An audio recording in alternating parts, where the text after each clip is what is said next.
GBS गुलियन bars syndrome ही एक autoimmune medical condition आहे। Autoimmune म्हणजे काय, स्वतःच उद्भवते ही मेडिकल कंडिशन। यामध्ये काय होतं, आपली जी इम्युन सिस्टीम आहे म्हणजेच रोगप्रतिकारक शक्ती आहे त्याच्याशी निगडीत जे सेल्स असतात त्याच्यावरती अटॅक होतो। पेरिफेरल नर्व्स म्हणजेच जे आपले मज्जातंतू असतात मेंदूचे त्याच्यावरतीही अटॅक होतो। काही गोष्टी अशा आहेत जी ही कंडिशन आपल्या बॉडीमध्ये ट्रिगर करू शकतात। उदाहरणार्थ काही बॅक्टेरियल इन्फेक्शन झाले, काही व्हायरल इन्फेक्शन झाले।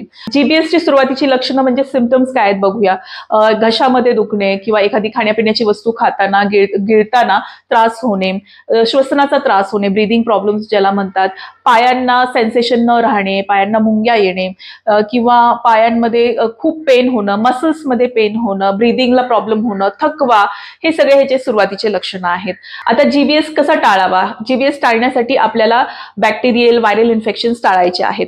आता यासाठी आपण पर्सनल हायजीन तर मेंटेन करायचीच आहे, स्वच्छता मेंटेन करायची आहे, सतत हात धुणे, सॅनिटायझरचा वापर करणे, आपल्या आजूबाजूला स्वच्छता राखणे, जेव्हा गरज नसेल तेव्हा नाकातोंडाला हात न लावणे। हा आजार कंटेजियस नाहीये, एका व्यक्तीपासून दुसऱ्या व्यक्तीला पसरत नाही, पण आपण स्वतःची काळजी घ्यायची आहे। पाणी उकळलेलं पिणे, स्वच्छ पाणी पिणे, देन बाहेरचं अनहायजेनिक शिळं अन्न खाणं टाळायचं आहे, फ्रेश होममेड फूड खायचं आहे, बॅलन्स डाएट म्हणजे परिपूर्ण आहार घ्यायचा आहे, कमीत कमी 7 तासांची झोप ही पूर्ण होऊ द्यायची आहे। अशा प्रकारे जर आपण स्वच्छता मेंटेन केली, हेल्दी लाईफस्टाईल मेंटेन केली तर नक्कीच आपण याच्यापासून वाचू शकतो।